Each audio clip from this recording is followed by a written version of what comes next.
Rogers. And I'm Blaze Bark. Welcome to ABC News. Today we have an ABC special on the transportation revolution.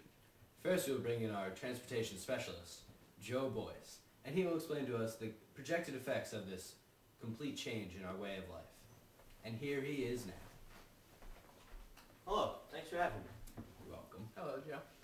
So, Joe, can you explain to us in America the changes of the big changes in our transportation Well, as we're seeing?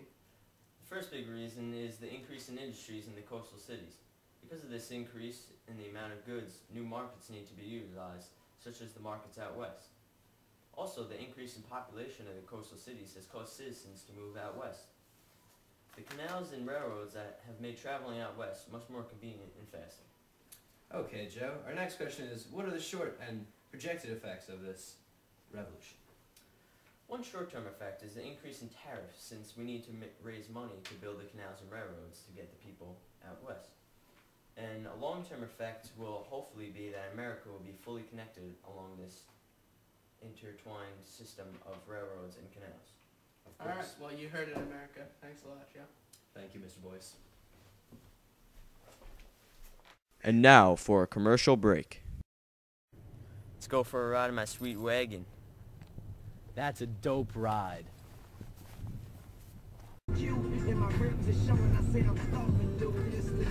Bro, this road sucks. Let's go on the Cumberland Road. Yo, what's the Cumberland Road?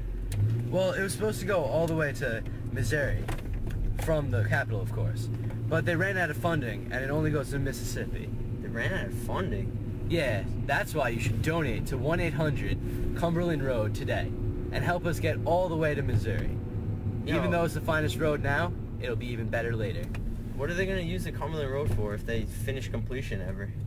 Well, then you can go west, and everyone knows the west is the best. So donate today.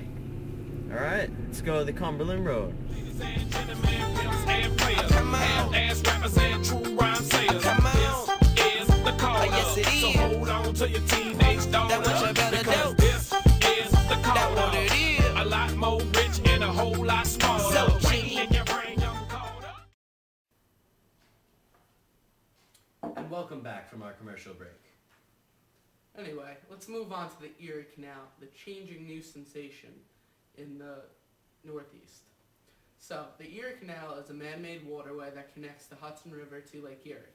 Construction commenced in 1817 and was officially opened in 1825, but they don't project it to be done until 1832. The canal uses a series of locks, so boats can go through the changes of elevation without any harder difficulties than they should. The Erie Canal allowed for businesses to ship goods to western ports along the Great Lakes, creating new markets for their products. This has given immense revenue to the local businesses around our area. The canal additionally helped make New York City an essential port to the Northeast because all goods going west need to go through this beautiful city. The construction did cost $7 million and will take a substantial amount of money into the debt of our country. But on the other hand, it has created numerous jobs, and we actually have a clip of the workers.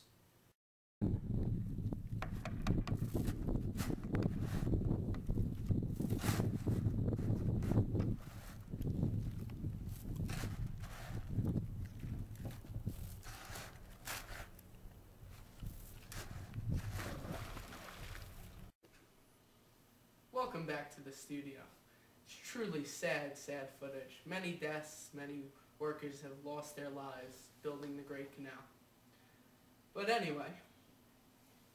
That's just truly depressing fact. So many people have died during this construction. Almost every day, a life is lost. Alright, moving on. So the question arises, how do we get along these canals to make goods ship out faster to the west? And the answer is steamboats. And now for a commercial break. Are you tired of using sailboats and riverboats? Come down to Brent's Steamboat Emporium.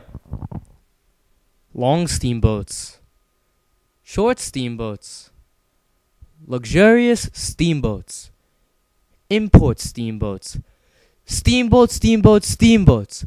We got all the steamboats you can ever need. How do you plan on going west, or perhaps even going upstream without a steamboat? Brent's Steamboat Emporium. Come on down. Or telegraph us 1-800-STEAMBOATS. Wow, those steamboats seem really interesting. Now, moving on to trains. Today we have an exclusive clip of the new song, I'm on a Train, by the famous band Second Impressions. I'm on a train and I'm going west and I got a buffalo skin fur coat and I'm the king of the west on a train like a hero. If you're in the east then you're sure not me-o. Yeah, never thought I'd be on a train, but out there there's so much to gain by going west. Oh, yeah, never thought I'd see the day when a big train's going my way. Believe me when I say I'm going west. I'm on a train. I'm on a train. Everybody. That was a quite amazing video from probably the sanest band in America today. As for railroads, they're getting people and goods to places that we've never really been before and at a much faster pace. Well, speaking of railroads, the most influential railroad is the Transcontinental Railroad. It stretches from the southeastern part of the United States all the way to Southern California. It connects people on the eastern seaboard to the western seaboard.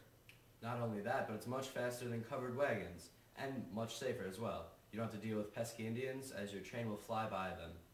Also, it's better than going by boat, as a boat will have to travel all the way around South America to get back to California. Very true, Blaze. Excuse me, you guys. Hey guys, great show so far, but since you're talking about the Transcontinental Railroad, are you going to mention the Gadsden Purchase? What? What's he talking about? You know, the Gadsden Purchase, signed in 1854 by President Franklin Pierce, granted the U.S. sovereignty over the southern tips of Arizona and New Mexico.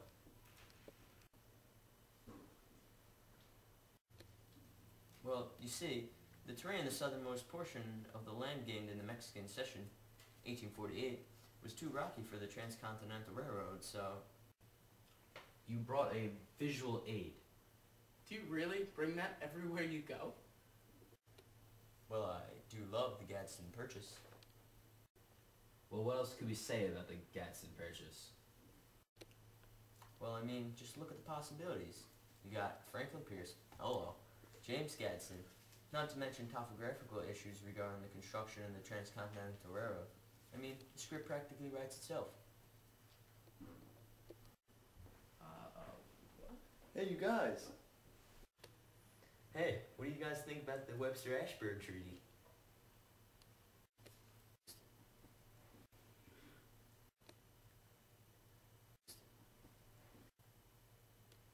Never mind. Okay, well then, folks, that's our show.